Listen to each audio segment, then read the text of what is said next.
ಸ್ನೇಹಿತರೆ ನಮಸ್ತೆ. ನಾಡುನುಡಿ ಯೂಟ್ಯೂಬ್ ಚಾನಲ್ಗೆ ನಿಮಗೆಲ್ಲ ಸ್ವಾಗತ.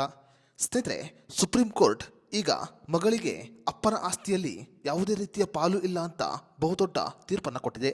ಕೇರಳ ಮೂಲದ ಕೇಸೊಂದಕ್ಕೆ ಸಂಬಂಧಪಟ್ಟಂತೆ ತೀರ್ಪು ಕೊಟ್ಟಿರೋ ಸುಪ್ರೀಂ ಕೋರ್ಟ್ ಈಗ ಹೆಣ್ಣು ಮಗಳಿಗೆ ತಂದೆಯ ಈ ಆಸ್ತಿಯಲ್ಲಿ ಯಾವುದೇ ರೀತಿಯ ಪಾಲು ಇಲ್ಲ ಅಂತ ತೀರ್ಪು ಕೊಟ್ಟಿದೆ. ಹಾಗಾದರೆ ಸುಪ್ರೀಂ ಕೋರ್ಟ್ ತೀರ್ಪಿನ ಪ್ರಕಾರ ತಂದೆಯ ಯಾವ ಆಸ್ತಿಯಲ್ಲಿ ಹೆಣ್ಣು ಮಗಳಿಗೆ ಯಾವುದೇ ರೀತಿಯ ಪಾಲು ಸಿಗಲ್ಲ ಅನ್ನೋದರ ಬಗ್ಗೆ ಸಂಪೂರ್ಣ ಮಾಹಿತಿಯನ್ನು ಈ ವಿಡಿಯೋದಲ್ಲಿ ನಾವು ನಿಮಗೆ ತಿಳಿಸಿಕೊಡ್ತೀವಿ. ವಿಡಿಯೋ ತುಂಬ ಇನ್ಫಾರ್ಮೇಟಿವ್ ಆಗಿದೆ, ಎಲ್ಲೂ ಸ್ಕಿಪ್ ಮಾಡಿದೆ ನೋಡಿ. ಹಾಗೂ ಈ ಮಾಹಿತಿಯನ್ನು ಪ್ರತಿಯೊಬ್ಬ ಮಹಿಳೆಯರಿಗೆ ಶೇರ್ ಮಾಡಿ. ಸ್ನೇಹಿತರೆ, 1988ರಲ್ಲಿ ಕೇರಳ ಮೂಲದ ಶೈಲಜಾ ಜೋಸೆಫ್ ಅನ್ನುವ ಯುವತಿ ತನ್ನ ಮನೆಯವರ ಒಪ್ಪಿಗೆ ಇಲ್ಲದೇ ಇದ್ದರೂ ಕೂಡ ಅನ್ಯ ಧರ್ಮದ ಯುವಕನನ್ನ ಮದುವೆಯಾಗುತ್ತಾಳೆ. ಈ ಮದುವೆ ಆಕೆ ತಂದೆಗೆ ಸ್ವಲ್ಪನೂ ಇಷ್ಟ ಇರುವುದಿಲ್ಲ. ಈ ಕಾರಣಗಳಿಂದ ತಂದೆಯಾದವನು ತನ್ನ ಆಸ್ತಿಯಲ್ಲಿ ಮಗಳಿಗೆ ಯಾವುದೇ ರೀತಿಯ ಪಾಲು ಸಿಗಬಾರದು ಅಂತ ವಿಲ್ ಬರೆದು ಸಾಯುತ್ತಾರೆ. 1992ರಲ್ಲಿ ಆಕೆಯ ತಂದೆ ವಿಲ್ ಬರೆದಿಟ್ಟು ಈ ಲೋಕವನ್ನ ತ್ಯಜಿಸುತ್ತಾರೆ.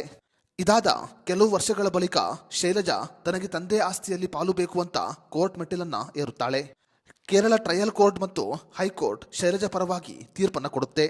ಆದರೆ ಈ ತೀರ್ಪನ್ನ ಸುಪ್ರೀಂ ಕೋರ್ಟ್ ಒಪ್ಪಿಕೊಳ್ಳುವುದಿಲ್ಲ. ತಂದೆಯ ಸ್ವಯಾರ್ಜಿತ ಆಸ್ತಿಯಲ್ಲಿ ಮಕ್ಕಳಾದವರಿಗೆ ಯಾವುದೇ ರೀತಿಯ ಪಾಲು ಸಿಗುವುದಿಲ್ಲ. ಶೈಲಜಾ ಅವರ ತಂದೆ ತಮ್ಮ ಸ್ವಂತ ಹಣದಿಂದ ಆಸ್ತಿಯನ್ನ ಸಂಪಾದನೆ ಮಾಡಿದ್ದಾರೆ. ಆ ಆಸ್ತಿಯನ್ನ ಅವರು ಯಾರಿಗೆ ಬೇಕಾದರೂ ದಾನ ಮಾಡಬಹುದು. ತಂದೆಯ ಸ್ವಯಾರ್ಜಿತ ಆಸ್ತಿಯಲ್ಲಿ ಮಗಳಿಗೆ ಯಾವುದೇ ರೀತಿಯ ಪಾಲು ಇಲ್ಲ ಅಂತ ಸುಪ್ರೀಂ ಕೋರ್ಟ್ ಈಗ ತೀರ್ಪು ಕೊಟ್ಟಿದೆ. ಮಗಳು ಯಾವುದೇ ಧರ್ಮದವರನ್ನ ಮದುವೆಯಾದರೂ ಕೂಡ ಮಗಳಾದವಳು ತಂದೆ ವಿಲ್ ಬರೆದಿಟ್ಟ ನಂತರ ಆ ಆಸ್ತಿಯಲ್ಲಿ ಯಾವುದೇ ರೀತಿಯ ಪಾಲು ಪಡೆದುಕೊಳ್ಳಲು ಸಾಧ್ಯವಿಲ್ಲ. ಸದ್ಯ ಶೈಲಜಾ ಅವರ ಈ ಕೇಸ್ಗೆ ಸಂಬಂಧಪಟ್ಟಂತೆ ಸುಪ್ರೀಂ ಕೋರ್ಟ್ ಹೊರಡಿಸಿರುವ ಈ ಆದೇಶ ದೇಶದಲ್ಲಿ ಸಾಕಷ್ಟು ಚರ್ಚೆಗೆ ಕಾರಣವಾಗಿದೆ.